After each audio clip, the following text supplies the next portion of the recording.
Hey friends, what's up? Welcome back to Babylon Talmud. Today we're studying Daf Chav Beis, Daf 22 of Masechta, or is that 21? Let's do that over. Hey friends, what's up? Welcome back to Babylon Talmud. Today we're studying Daf Chav Aleph, Daf 21 of Masechta Beitzah. For a lot of the Daf, we kind of discussed cooking, like if it also involves or preparing food, if it also involves like Gentiles, right? So if it's like partially yours but also partially gentilic, so then how does that affect the ability to prepare food on Yom Tov? And then we also get to a sugya of, can you prepare food for an animal? What do you guys think? And then at the end we get to preparing some like hot water for bathing on Yom Tov. So these are the sugyas of today's daf. Let's jump in. Okay, so we are on daf Chaf Aleph Amud Aleph, about 5 lines into the page. Ba'amina Rav Abya Sova me Rav Huna. So Rav Abya Sova, he taka asked Rav Huna, Be'ema chetza shel Nochi v'chetza shel Yisrael. If you have an animal, half owned by a Gentile and half owned by a Yid, can you kill it and eat it? Well, slaughter it. Can you slaughter it on Yom Tov? Because after all, half of the animal belongs to a Gentile. So Omerle mutter. So Rav Huna says mutter. Omerle, to which Rav Abya Sova responds, Shema ben zel nedarim nedavis. Why should this be any different than nedarim nedavis? Because after all, if you have a neder, at least like a shlomim, so part of it goes to you, part of it goes to the Eibishter. And therefore, if we're allowed to, or if we're saying that you're not allowed to slaughter nedarim nedavis on Yom Tov, so, and that's a situation where it's partially yours and partially someone else's, so then, right, and over there it's taka God's, right? So why should you be allowed to slaughter an animal that's partially yours and partially a Gentile's, while at the same time you're not allowed to slaughter an animal that's partially yours and partially God's? So Omerle, so what do you think Rav Huna answers? He says, quick, look over there. Urva parach, he says, oh look, a raven flew by. Completely ignoring the question and changing the topic entirely in a dismissive sort of manner by claiming that there is a raven flowing by and that we should cease this discussion in order to notice the raven.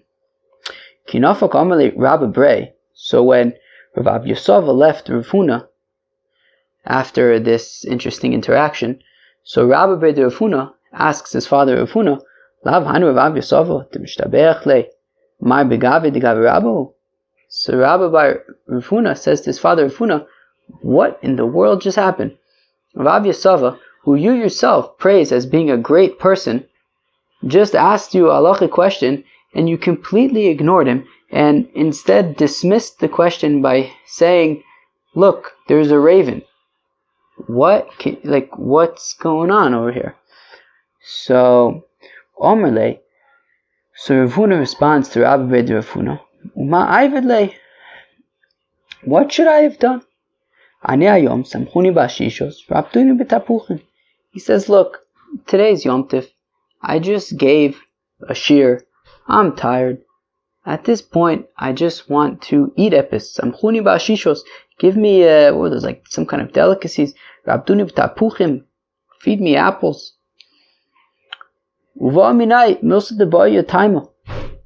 And he's asking me difficult questions, right? He asks me about, can you offer an animal that's 50% yours, 50% gentilic?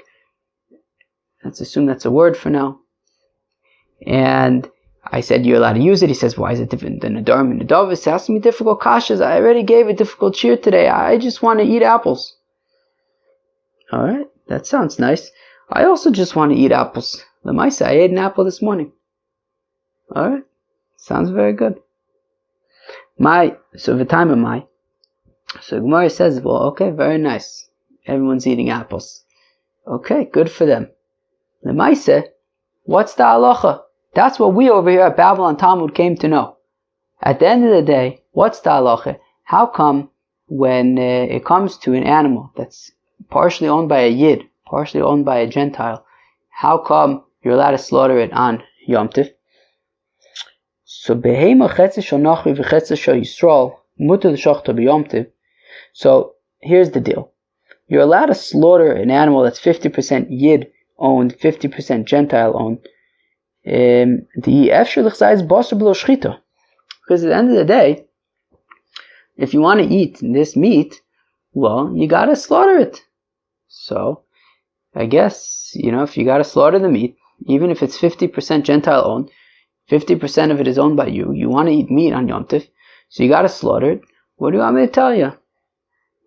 Also the shachtum b'Yom Tiv, the kohanim di kazachu mishulchan gavoa kazachu. But the reason why you're not allowed to offer nedarim and nedavis on Yom Tiv is because at the end of the day, nedarim and nedavis don't belong to you. They belong to God. He says, right, the kohanim, that when the kohanim eat, and I think it's Rashi who says that it's not just the kohanim, but kilu, anybody who eats from a kohen, from a korban, ki kazachu mishulchan gavoa kazachu. They're actually eating from God's table. And therefore it's not like a situation like when you have this animal that's 50% Yiddish owned and 50% Gentilic. Because in that case, you at least own 50%. When it comes to a korban, the Eibishter, he owns all of it. And whatever you're eating, you're just eating from God's table. Sounds very nice. So therefore, because it's entirely God's, that's why you're not allowed to offer nedarim and nedavos on Yom Tiv. But an animal that you own at least 50%, so if you want to eat it, you have to slaughter it, and that's okay. Omer Rav Chizde, says Rav Chizde, if you have an animal that's 50% Gentile owned, 50% Yid owned, mutar l'shachta b'Yom Tiv. You're allowed to slaughter it on Yom Tiv. Okay? The efshir l'chzayis basar b'lo shchita. Because you can't eat kazayis of meat if you didn't slaughter it. So if you want to eat it, you have to slaughter it. Isa, however, when it comes to dough, that the dough is 50% Gentile owned, 50% Yid owned, you're not allowed to bake this dough into bread on Yom Tif. Because you just cut it in half. Because when it comes to pashit, an animal, you can't cut it in half. You can't cut a live animal in half. It doesn't work like that. So therefore, if you want to eat the animal, immediately you have to slaughter the whole thing. Now, when it comes to a dough, however, it's different. A dough, if it's 50% Gentile owned, you could just cut it in two. 50% is yours, and bake that. So you would not be able to bake the entire thing. Mosif of Chana bar Chaniloi. Rav Chana bar Chaniloi asked the following question. Isas klovim bisman sharon ochlim mimena. So if you have some kind of dough for dogs, bisman sharon ochlim mimena, if the shepherds, alright, also eat from it, chayeves b'chala. So then you have to separate chala. Arvin ba, you can use it for an euv v'chatzeres, mishtatvin ba. You can use it for shitufei mevos, mevorchen aleh. You say amotzi, umezamin aleh, you make a zimun on it. V'nef is b'Yom Tiv, and it can even be baked on Yom Tiv. And you can use it for matzah. Now, so we had said that this dough that's for dogs, that if the shepherds also eat from it, so then you can bake it on Yom Tiv. Ve'amai. Why can you bake it on Yom Tiv? Because after all, what Rav Chizda said is va'efshar leil mefagla belisha. Can't you just divide it in half and only cook the part that goes that's for you? So meaning if you have this dough that's partially for the dogs and partially for you, so why are you allowed to bake the entire dough on Yom Tiv? Take out the part, the percentage of it that's going to be for you, and just bake that part. So and for the Gemara, shiny klovim hov efshar lefaison b'nevela. So the Gemara answers that, well, it's different when it comes to dogs. How come? Because they don't need to eat this dough. Dogs would probably prefer some or other dead carcass, and therefore, since in the event that you have this dead carcass available, you could just give that to the dogs, and then you can eat the entire bread. So therefore, it's kind of like the bread is entirely yours, and that's why you can bake it on Yom Tov. So even though when it comes to a bread that's 50%, a dough that's 50% Jewish owned, 50% Gentile owned, Rav Chizda says that you have to cut it in half and only bake the part that is Jewish owned, that's for you.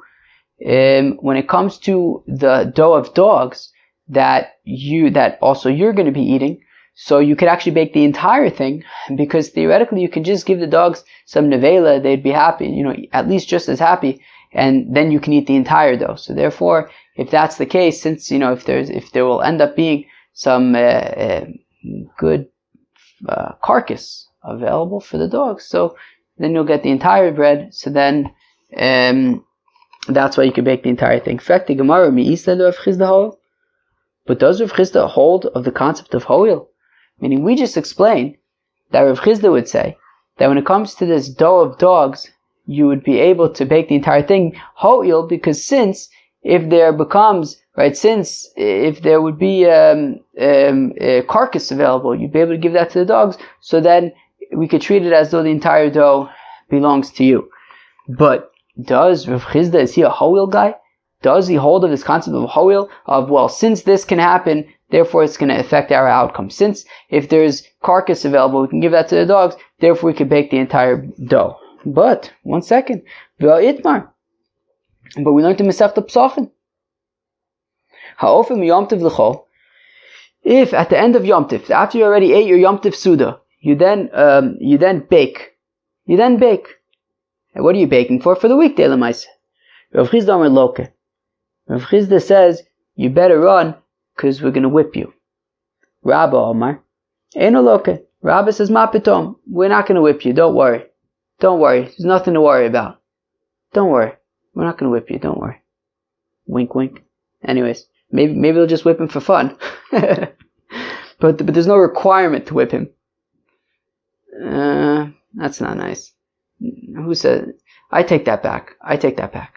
Forget I even said that, okay? Alright. So, whipping is not fun. Only whipping, whipped cream. Whipped cream. Meaning we would say, instead of making bread, just make whipped cream for Oneg Yom Tif and eat that instead. That's what Rob is saying. We're not going to whip him, we're going to whip cream and give him Oneg Yom Tif. That's what Rabba says. Whipped cream. So Rabba Amar Eino Loke. So Rabba says he's not going to get whipped. Instead, we're going to whip something else. Rav Chizda Amar Loke. So Rav Chizda says, no, we whip him, because lo amrinon hol mikale leorchim chazile hashtanami chazile. Because Rav Chizda says, we don't buy it. This whole concept of, no, we're not going to whip him, because maybe guests will come and they'll be able to eat the bread, even though he already ate his Yom Tov Suda, and now he's baking bread. What's he baking bread for? For the next day, for not Yom Tov. But what if guests come? Maybe if guests come, he's going to want to put out the bread. He says, we don't buy it. We don't let him bake bread based on the fact that maybe guests will come. Rabba Omar. Whereas Rabba says, Eino Loke, we don't whip him. Amrinon hoil, because we say hoil. We say that, well, since theoretically guests could come over and then he would be able to give them the bread, so he's not, there's nothing really so bad with what he's doing with baking all this bread right now. So what do we see? So we see that Rabba says hoil.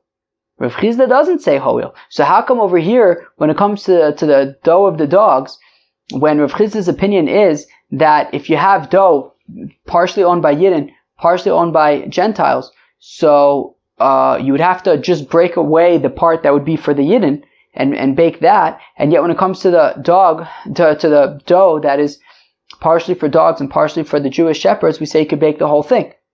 We wanted to say, well, since if some good geschmack carcass comes around, you'd be able to give that to the dogs.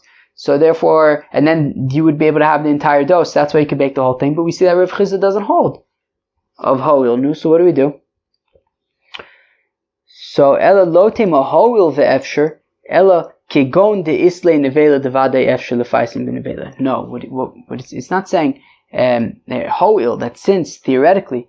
No, what he's saying is that it's talking about where there actually is some carcass available, and therefore this dough that we were preserving for the dogs and for the shepherds, you can assume are going to be entirely for the shepherds, because you'll just be able to give the carcass to the dogs. Bo minim Ravuna. So now they ask the kasha from Ravuna. Hani bnei Beitzah d'Ramalayu kimcha devnei chela.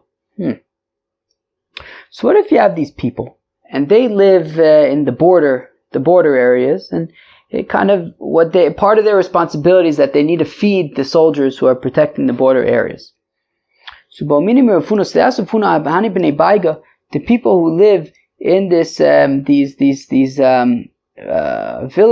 maybe they're not Davka border villages actually, but they live in these villages and they need to feed the soldiers that are deployed to these areas. Okay, so can you bake for these fellows on Yom Tov? So Funa says to them, look, Chazina, let's see. If you would be able to give some of the bread to like your own children and they wouldn't bother them, well then you can assume that each bread theoretically you can give to a child, and therefore it's permitted. The ilab osir. But if you'd be unable to give it to a child, meaning if you would try to give it to the child and the soldiers would get upset, well then you're basically just baking on Yom Tov for the Gentiles, in which case you would be unable to bake the bread on Yom Tov. V'atanya, but one second, wait up, 1 second. Maise b'Shimon HaTimni. There was a story with Shimon HaTimni. Shaloba emish leVeis HaMedrash, that he didn't come to the Beis HaMedrash on Yom Tov night. B'shachus mitzor Yehuda ben Bava. Ooh, wah! Who could tell me where we recently read about Rabbi Yehuda ben Bava? Who could tell me? On Yom Kippur. Nasari Aruge Malchus. It says that when Rabbi Yehuda ben Bava was killed, he was the last of the Asara Aruge Malchus to be killed. So Rabbi Yehuda ben Bava. So when Shimon HaTimni didn't show up to the Beis HaMedrash on Yom Tov night, so Rabbi Yehuda ben Bava, he said to him, how come you didn't come to the Beis HaMedrash? I bet we've all been there before, right? Where were you? Why weren't you at Minyan? Why didn't you go? Where were you? Why didn't you come to shul? Then you got to come up with some story. Alright, so let's see. So what was the story that he came up with? Amrlo. So Shimon HaTimni, he says, well, you won't believe it.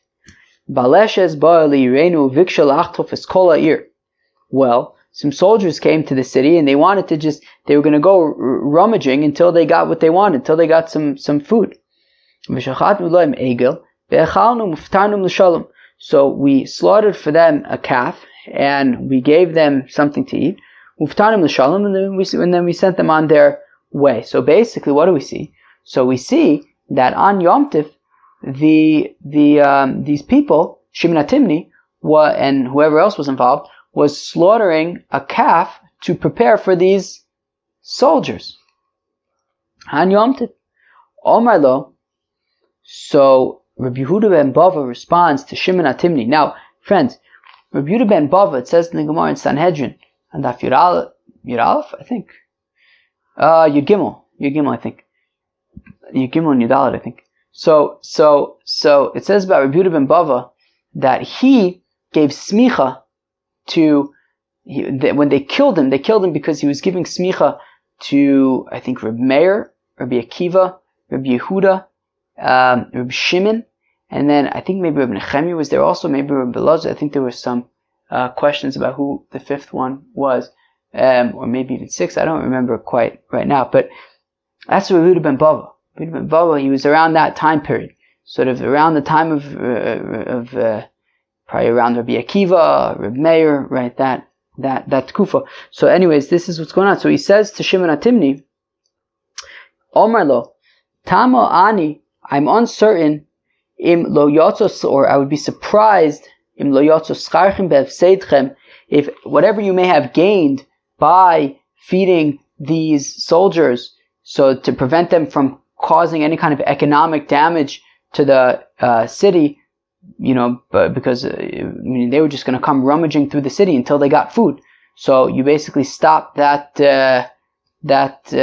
avalanche, or whatever you want to call it, by feeding them. Whatever you gained by slaughtering a calf and feeding these fellows, you may have,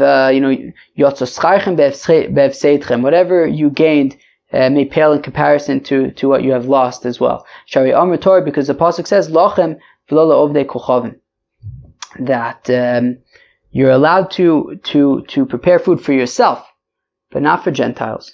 Ve'amai, 1 second, but what's Rabbi Yehuda ben Bava getting excited about? Ha-kachazi l'meichel mine, but they could have eaten from it themselves. After all, it was their own calves. They could have also chapped their own shtickle. So Amr of Yosef egel treifa avoy. So if Yosef says, well, they fed the Gentiles a treifa, a calf, because they couldn't eat it, so they figured may as well give it to the Gentiles. Ve'chazi l'klavim, but okay, even so, but a calf that is a treifa, you could still feed to the dogs, like we learned recently. So if you could feed them to the dogs, so then what was the problem with preparing this calf for the Gentiles? After all, they could also fed it to their dogs. Tanoihi. So you say, well, not so fast. It's actually a shaila. If you could feed a treifa, well, if you could feed your dogs on Yom Tov. The Tanya, as we learn in the Beitzah, that only that which will be, is food, anything that will be eaten, l'chol nefesh, for any nefesh, you can prepare that. So from the fact that it says for all nefeshes, so I might even think that I can even prepare food for an animal on Yom Tov. As the pasuk says, if a person smites the nefesh of a behemah, so he's got to pay for it. So I might think that when it says nefesh, it even includes animals. I can even prepare food on Yom Tov for an animal. Therefore the pasuk says lochem v'lo leklavim to Rabbi Yosef Glili. It says to you, right? What does it say? It has to be for you, and not for your dogs. That's Rabbi Yosef Glili's opinion. So we see, according to Rabbi Yosef Glili, you're not allowed to feed your dogs, or prepare food at least for your dogs on Yom Tov, for Rabbi Akiva Omer. Whereas Rabbi Akiva argues, afilu nefesh behema b'mashma, you can even prepare food for a dog on Yom Tov. So what does he do with lochem? What's excluded from to you? Lochem v'lo ovdei kochavim. Well, to exclude Gentiles. You're not allowed to prepare food for Gentiles, but you are allowed to prepare food for your dogs. Okay? Marisa l'rabos es haklovim, u'lotzi es ovdei kochavim. Rabbi Akiva, how come you say that you are allowed to prepare food for dogs, but you're not allowed to prepare food for Gentiles? I'll include dogs, son alecha, because you have an obligation to feed your animals, and therefore, since you have an obligation to feed your animals, you're also allowed to prepare for your, to cook for them, to prepare food for them on Yom Tov. But I will not include Gentiles, because I don't have an obligation to feed the Gentiles, and therefore, says Rabbi Akiva, I will say that you are allowed to prepare food for dogs, but you're not allowed to prepare food for Gentiles. So therefore, now going back to Rabbi Yehuda ben Bava, that he said to Shimon HaTimni, how come you prepared this food for these soldiers? Because, and then we said, well, I mean, they could have eaten from it. And we said, well, it was a treifa. Well, a treifa can go to dogs. But from the fact that still that wouldn't be acceptable, so that would be like Rabbi Yossi Aglili, who says, well, you're not allowed to feed your dogs on Yom Tov. Rabbi Kiva, though, however, I guess would say that, no, if these calves were treifas and you could feed them to your dogs, so Mamela, Temistama, you'd be able to prepare them for the Gentiles, Oichit, as well. Amalei Abai Rav Yosef. Now Abai says to Rav Yosef, Rabbi Yossi Aglili da Amar Lochem v'lo l'klovim. So according to Rabbi Yossi Aglili, who says that you're allowed to prepare food for yourself, you're not allowed to prepare food for your dogs. Hani sofle l'cheivosa. So these date pits that we feed to animals, how can we throw them to them on Yom Tov? Which is a funny kind of like, what's it called? Infinite loop kind of thing. Because on the one hand we're saying that according to Rabbi Yossi Aglili, you're not allowed to feed your dogs. Yet on the other hand we're talking about date pits that you're feeding to your animals. But I thought we just say you're not allowed to feed your animals. So I saw that there's like, I don't know, maybe you're not allowed to cook for your animals, but if this was like just date pits, I guess maybe that. Theoretically, in theory, as long as you're not cooking it, you can just give them to the animals. But still, if we're saying that you're not allowed to take care of, feed your animals, then wouldn't they be muksa? It's like a funny question, kind of how to understand, because like, on the one hand, we're saying you're not allowed to feed your animals, and therefore they're muksa, so then how can you feed your animals? But I thought you're not allowed to feed your animals. I don't know, it seems like a weird question. But, okay, Abai seems to be asking a weird question, which is, these date pits, which seem to be muksa because according to Rabbi Yossi Aglili, you're not allowed to prepare food for animals, well then how can we feed them to animals since they're muksa? Alright? Amrle, so if Yosef answers, well, they're not quite muksa, because the chazula asaka, because well, you can always burn the date pits as fuel for your fire. So that answers in a situation where the pits are dry. What if they're moist? Then how would you be able to explain why you can use these moist pits? Aren't they muksa? No, they're not muksa because you can even use you could still use moist pits for like a big fire. Although I guess you can kind of explain it like that. I don't know, maybe like if you want to say that according to Rabbi Yossi Aglili, so you're not allowed to like prepare food. So you wouldn't be able to like slaughter a treifa for your animal. But if you just have like some pits, you'd be able to feed them to your animal. That would be okay as long as you're not like, preparing food. Now, but at the same time, if the only thing that they're good for is animal foods, then maybe that would be a problem. But if you have like these pits that are dry and you can just use them as a fuel, or even if they're moist and you can use them as fuel for like a big fire, so you already can use them for something else, so then it's not such a big deal to just throw them in front of your animal. Maybe you can kind of say like that. So tenech b'yom tiv, okay, so this explains why you can feed these pits on Yom Tiv, right? Because you can use them for fuel, small fires, big fires, moist, not moist.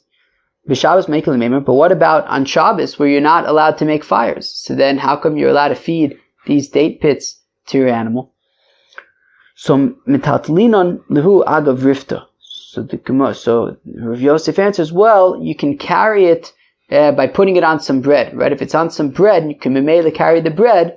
So then you'd be able to carry these pits as well for the animal food. Kedishmuel, Damar Shmuel, also Adam Kotzor B'pas. Like Shmuel says, a person can do whatever he wants with bread, even transport some pits to give to some animals.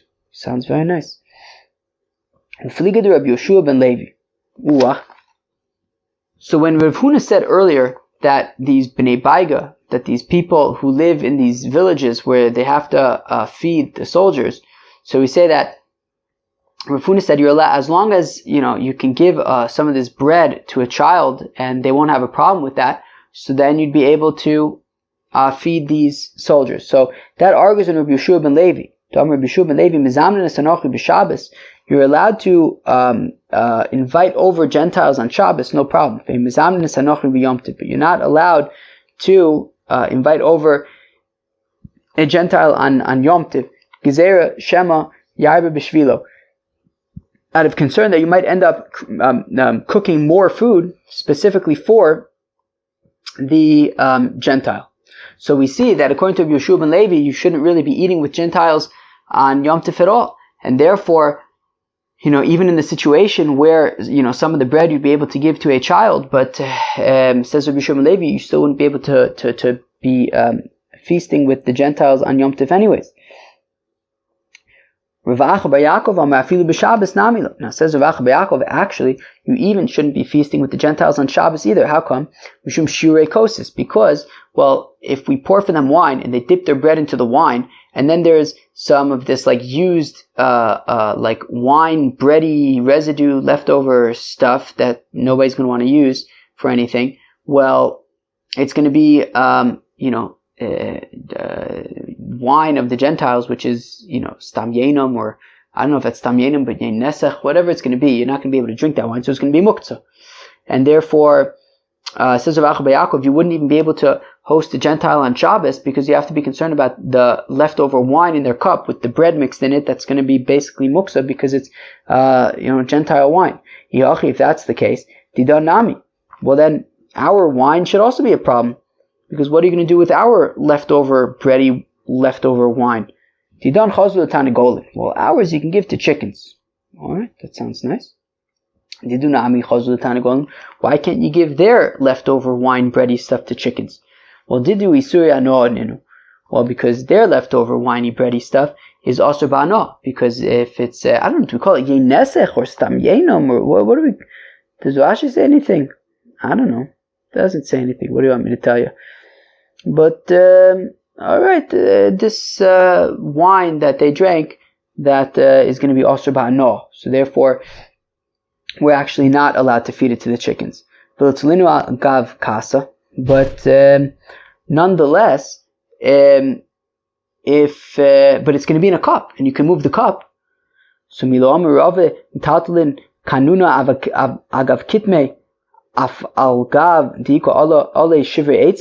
so, because after all, didn't Rava say that you're allowed to move? I think this is what would be called a censer, I think. Something that you put I don't know, coals and ashes and stuff. I don't know, some kind of coal ashy thing that has ash in it that were already prepared before Shabbos.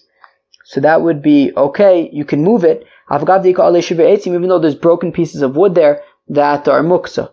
So you can nonetheless move this censer ashy thing.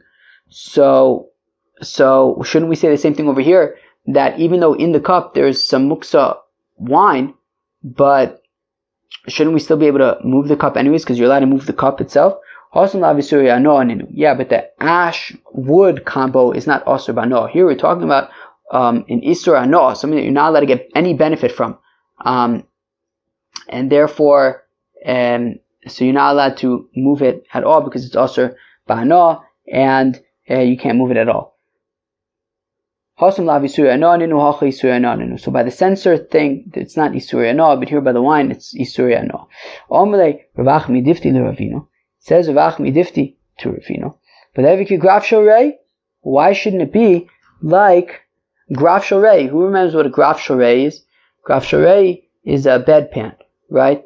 You're allowed to take out a bedpan on Shabbos, right? Because it's disgusting, right? Kind of like you're allowed to take out garbage and things like that for the same reason. So shouldn't we just say that this wine, this leftover wine, is like a graf shorei, and therefore you'd be allowed to move it out?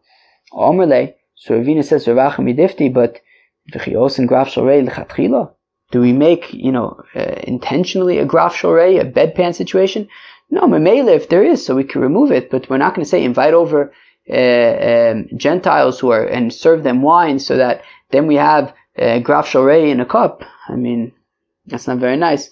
But we do make other kind of graf shorei intentionally on Shabbos. I mean, we throw out, we have sudis, even though we know there's going to be garbage that we're going to be able to take out because it's graf shorei.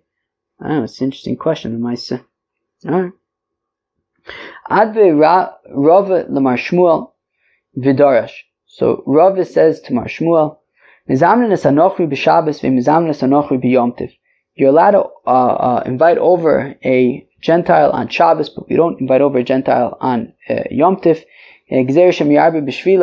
because we're concerned that maybe you're going to end up making additional food for him, and and you can't make additional food specifically for a Gentile on Yom Tov. It has to be for a Yid. Miremar Marzutra, so Miremar and Marzutra have a mikla lehu nachri b'Yom Tov. So in the event that there was a Gentile who wanted to come over and have a Suda with them on Yom Tov, Amrulay, they would say to this fellow, mutav. Look, if you're going to be happy with whatever we just prepared for ourselves, givaldig. But we have to make it clear that, if it's not going to be enough to just share with us what we prepared for ourselves, we're going to be unable to prepare extra food for you. So, if that's cool with you, then hey, we'd love to have you. But just know that we can't add any more water to the soup for you. Givaldig. And now we get to another Mishnah. Beishame say Beishame. Lo yechem odom chaman l'raglav. A fellow should not heat up hot water for his feet on Yom Tov. Elam ken ru'in l'shtia, unless you could drink them. Okay, says Beishame, look, we don't want you heating up water specifically for your feet, water that isn't drinking water. If it's drinking water, so maybe you could use it for tea, and if you want to use it for your feet, okay, do what you want. But don't specifically heat up non-drinkable water for your feet. Beitzah matir, and Beitzah say it's fine. Also, Adam Medura, a fellow can make a big bonfire on Yom Tif and heat himself up. Now, they want to know, Hai Medura man katonila. Who says that you're allowed to make this bonfire? Meaning, do we say divrei akolhi? Because after all, our Mishnah doesn't say who says it. The first part of the Mishnah says, Beishame says you can only heat up drinking water. Beitzah says you could heat up any water. Then we just say stam. A fellow can make a big bonfire and heat himself up next to it. So now, does that mean that Beishame agrees as well? Do we say divrei hakolhi, that it's according to everybody? And the reason why Beishame says that the bonfire is okay while heating up water for your feet is not okay, because if it's for your entire body like a bonfire, then it's acceptable. But if it's just for your feet, so then that doesn't work. Or Dilmor, maybe Beis Hillel katanila. Maybe the seifa, maybe the thing about the medura is only Beis Hillel. But Beishame would say, no, it's a low plug. We don't make any distinctions, whether it's your whole body, whether it's your feet. You can't be doing things specifically, to be heating up water or to making a bonfire just for yourself. So Tashma Beishame Omim Lo Yaisa Odom Medura V'Yischayim Kenegdo V'Yisil Matir. So we found the Beitzah that says that when it comes to making a bonfire, Beishame says you're not allowed to just make a bonfire to heat up next to it, whereas Beitzah says that you can. So it's settled, friends. That was the Chof Aleph of Masechet Beitzah. It was an interesting daf. So we saw the opinions when it comes to when you have items that are jointly owned by a Yid and a Gentile on Yom Tiv. Rav Huna and Rav Chizda both agree that when it comes to if you have an animal that's partially owned by a Yid and partially owned by a Gentile, you would be able to slaughter it. However, when it comes to bread, it says Rav Chizda that bread, since you can just divide it in half, so you would just divide it in half and only bake the part that is fit for you. We then asked a question about, we have this Beitzah that says that when you have this dough for dogs, that also the shepherds, I guess we're talking about sheepdogs or whatever, that the shepherds are also going to partake from. So we say we could bake the entire dough. Shouldn't we just bake the part that is for the shepherds? So ultimately we say that it's because there's other carcass to give to the dogs, so maybe you can give them that, and the shepherds can take the whole thing. Along the way, though, we got into this machlokas that we've seen from Psachim between Rabbah and Rav Chizda about ho'il. Do we say this concept of since?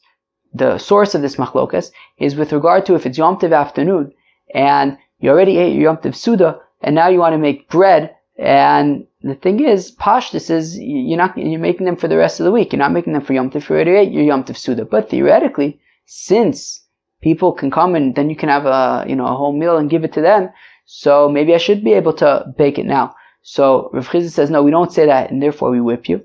And Rabbah says, no, we're not going to whip you, we will say ho'il. But Rav Chizda says that we don't say ho'il. Very interesting. Then we saw machlokas between Rav Huna and Rabbi Yeshua ben Levi about if you can bake on Yom Tif for yourself, but also for non-Jews. And the example was, if you had a place that had to bake, their responsibility was to bake and to feed the soldiers that were sort of deployed to the area. So Rav Huna says no problem, as long as you can feed it to a baby, i.e. you could eat it for yourselves, you can also share it with the non-Jews. There's no problem with that. Whereas Rav Shua ben Levi says no, that since you might end up baking more for the non-Jews, you wouldn't be able to make to be able to have a meal with the Gentiles on Yom Tif. We then saw also along the way an interesting machlokus between Rabbi Akiva and Rabbi Yossi Aglili about can you feed your animals on Yom Tif. Rabbi Yossi Aglili says no, lachem v'lo l'klav, whereas Rabbi Akiva says that no, you can even feed your dogs. What lachem comes to exclude is Gentiles.